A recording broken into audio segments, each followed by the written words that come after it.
Let me bring in Manny Oliver, okay? Because I'd like this to be something that is felt in a human way. Because if I feel helpless, I can't imagine how he feels as an activist here locally, Stugatz. He was on television yesterday.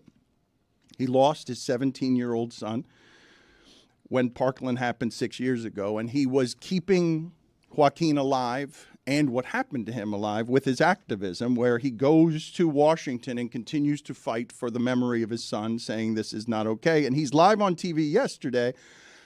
And while he's live on TV talking about Parkland, the shooting happens. And so Manny's joining us now. Thank you, Manny. He's local. And as I said, Stugatz came in here heartbroken, just broken 6 years ago because it happened in his neighborhood. And this is even more personal. So, Manny, thank you for joining us. Thank you for making the time. I'm sorry that this is, again, the reason that somebody is talking to you. But what have the last 6 years been for you? And you're still out here making sure that you're not helpless, but you must feel so helpless that as you're on TV talking about your late son, another shooting happens in Kansas City. Thank you for joining us. Thank you. And let me tell you something. This is the only reason why people talk to me. So don't feel bad about that. I'm used to get that intro, like, sorry for the occasion, but no, this is the occasion and it's permanent in my case. You just said it. We're overlapping tragedies, okay? I'm in DC with my wife and a group of young people trying to launch a campaign. That was yesterday. Honoring the legacy of my son and the other victims from Parkland. And then suddenly, I thought that anything could somehow vanish my story because the media, it's always moving with the political changes and electoral and everything that is happening on the political side. But I never thought, again, me not thinking enough, that another mass shooting could happen and actually move away the story that we were trying to tell for the 6th year in a row. It's incredible. I'm not surprised. I got to tell you, I'm not surprised. It's an American tradition. So this is the thing. We were all watching what we think is the most American tradition, and that was the Super Bowl. And guess what? This is the most American tradition. And now other people will be suffering what we suffered, and they will honor this day, February 14th, next year, in that location. So we're actually fighting for dates in here. I thought February 14th was mine, and I could talk about my kid. This is a reality, guys. And we can talk as long as we want, but it's bad. It's a terrible reality, and no one seems to care enough. Another shooting will happen, and another show will go on, and another guest will be talking to you. Well, you say no one cares enough, but you do, because the closer this gets to home, the scarier it gets. So you have started a platform. It's called the Shotline. It uses AI to recreate the voices of victims who have been lost to gun violence. And you are rattling the cages of lawmakers. Are you having any success? Are you winning in any way, or do you feel as helpless as everyone else does? No, I'm not allowed to feel helpless. Okay, I lost my son and I'm his dad. So I have to be here fighting, and the frustration is not an option. It happens, but not this time. So let me tell you about what we did yesterday. Very often we get an advice of call your representative. If you want things to happen, just call your representative. But we decided to put together voices of victims using artificial intelligence, very common today and polemic. And we were putting voices of our loved ones. So in other words, Joaquin will have the opportunity to call our representatives. And we did the same thing with other victims, of course, with the blessing of the families. Guess what? Yesterday, we had 20,000 calls. Close to 20,000 calls. Last time I checked was 16,000 and something. Calling our representatives. These guys are receiving calls from Joaquin Oliver today. Not from me, not from Patricia. We tried. We went to their office. We had meetings. They ignore us. I was in the Oval Office with a president in front of me talking about this, and things did not happen. So now it's time to to hear the voices of those who are not here anymore. And I want to reach 1,000 voices if possible. The platform allows more people to get involved. And that's a small victory, you know. I cannot say that I have one solution for this, but I have a long fight, a long journey that is going to be packed with the small solutions.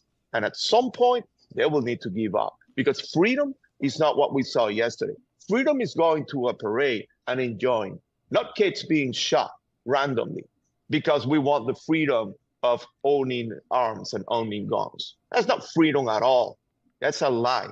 And we are the only nation that is believing that lie. Manny, I cannot possibly know your pain, obviously, and you say you cannot be helpless because hope cannot die, but your son was 17 and he's been dead for 6 years, and I don't see progress. Do you? Like, I see people like you fighting with their heart, but I feel them getting microphones, but I don't feel that translating into the activism, translating into action that is meaningful, that changes results. Because this needs to be constant, you know?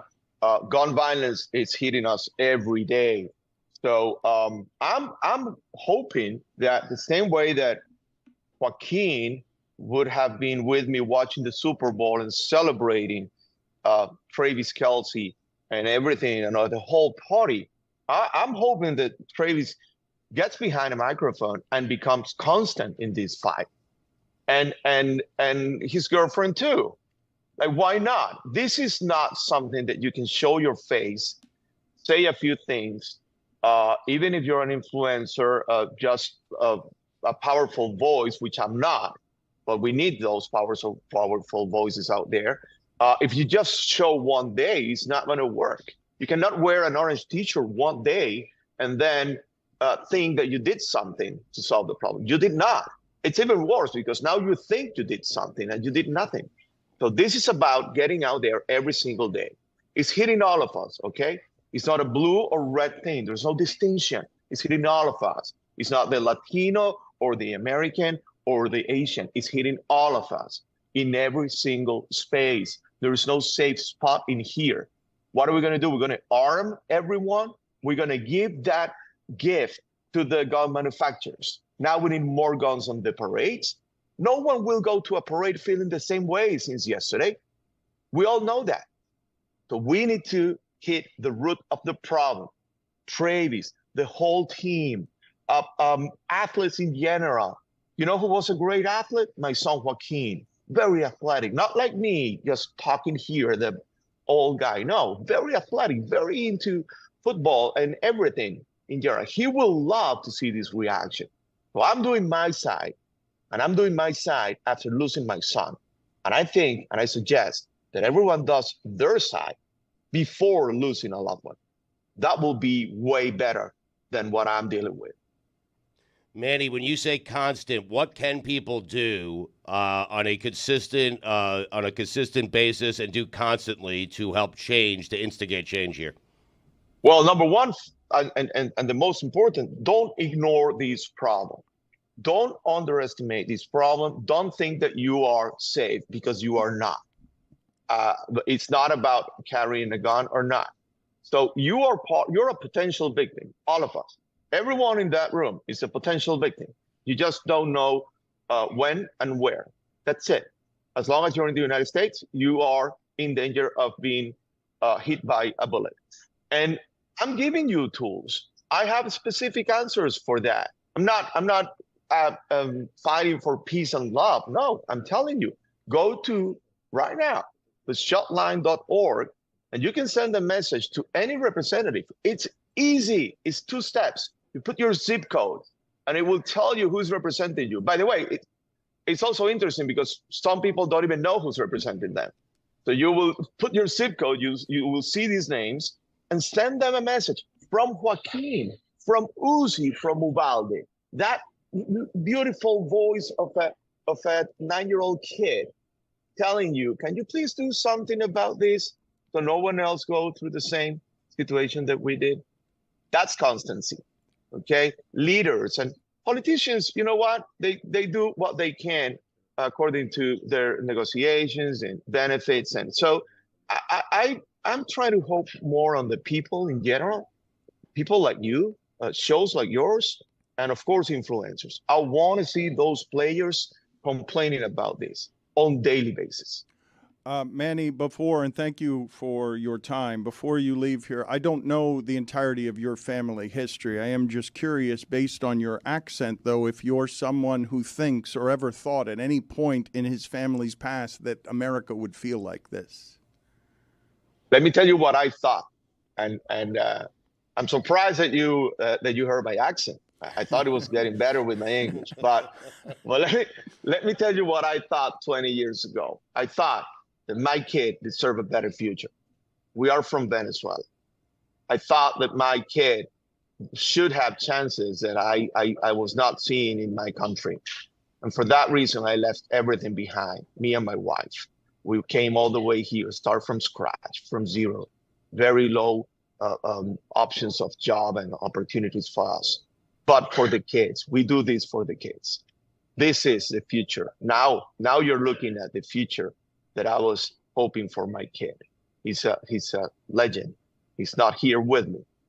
He is a legend that is motivating me to fight against gun violence along with his mom. That was my dream, was not accomplished, but I'm not going to go anywhere. I owe that to Joaquin. So I'm here until this gets done. It has to be so odd to you to flee all sorts of horror, and this is your reality. Like this had to seem at one time in your life like something that was not possible in America. No, of course not. It was the land of opportunities. That's the tagline, right? Land of opportunities, the American dream. Well, I'm living an American nightmare, but it's not about me. It's not about how I feel. Honestly, and I'm being honest with you, I'm not trying to sound like a victim here. I am not a victim. Every time I feel bad, every time I feel sad, that is very often, I try to remember what happened to Joaquin that day, because I know details about that. The suffering, the fear, running away, the way that Joaquin was shot 4 times with an AR-15, that should be impactful to everybody, not the campaign that we're putting out. That should be impactful. The way that lady died yesterday during the parade. Those kids that we don't even know if they will be able to survive right now. That's the pain. So however I feel today, it's irrelevant. I'm here, I'm talking to you, I can breathe, I'm having my coffee, and I'm going to continue doing this. Manny, thank you for your time. I will tell the audience again, it's a couple of easy steps. If you want to feel slightly less helpless, the shotline.org is how it is that you can contact your lawmakers. Thank you, Manny. I appreciate the time. Thank you. You have a great day. Thank you, Manny.